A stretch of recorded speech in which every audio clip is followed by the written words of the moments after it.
नाज़रीन सरहाड़ी वेझो UC Farrukh bag जे गोठ मौला बख्श बंगवार ऐं गोठ शरीफ बंगवार मां बरसाती पानी निकाल न थी सघियो। पानी बीहण सबब केतिरनि बीमारियुनि मुंहुं कढियो आहे। ॻोठाणनि एसएस न्यूज़ सां पंहिंजा वीचार हिन रीत वंडिया आहिनि।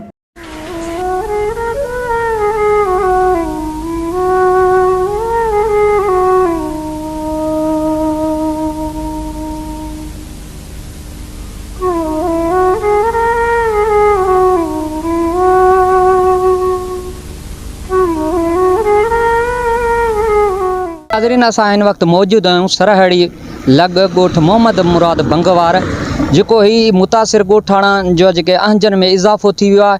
हिननि जो जेको ही ॻोठ आहे मुकमल पाणी जी लिपेट में अची वियो आहे।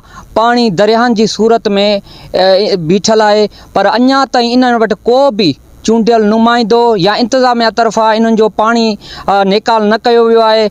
वधीक इन्हनि खां पुछूं त इहे पंहिंजा वीचार एसएस न्यूज़ सां कहिड़ी रीति वंडनि था।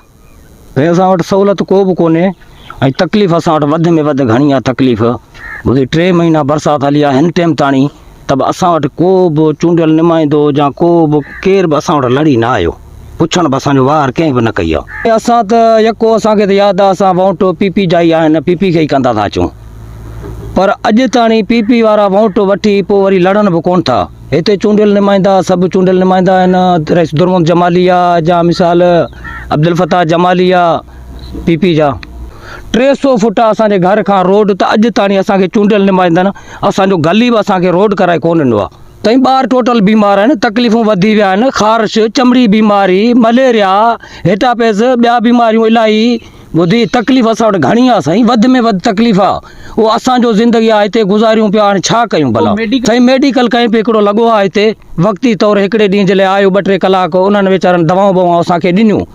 असांजो मुतालबो इहो आहे भला लड़ी न आया आहिनि, को वार असांजो कोन वारियो अथनि। हाणे असां DC खां इहो मुतालबो था कयूं त वधि में वधि महिरबानी कनि, ख़ुदा रा तव्हां बि अलाह वारा आहियो। असांजा बि नंढड़ा बच्चा आहिनि, असां हिते दरपदरी वारो ज़िंदगी पिया गुज़ारियूं। असांजो मुतालबो आहे असांखे पाणी कढाए ॾियो वञनि, असांजा रस्ता आज़ादु थियनि। असांजो घर में को बेचाकी थिए थो, को बड़ी बीमारी थिए थो, त असांखे ओतिरो न आहे जो असां वरी मरीज़ खे ॿाहिरि रोड ताणी पुॼायूं। तक़रीबन 3 महीना थी विया आहिनि, हीउ पाणी ईअं बीठो आहे, न की पाणी को निकालण सिस्टम आहे, न की कंहिं चूंडियल नुमाइंदे अॼु ताणी आयो आहे को पाणी खे निकाल करे सघे। अॼु ताणी काफ़ी बीमारियूं थी वियूं आहिनि।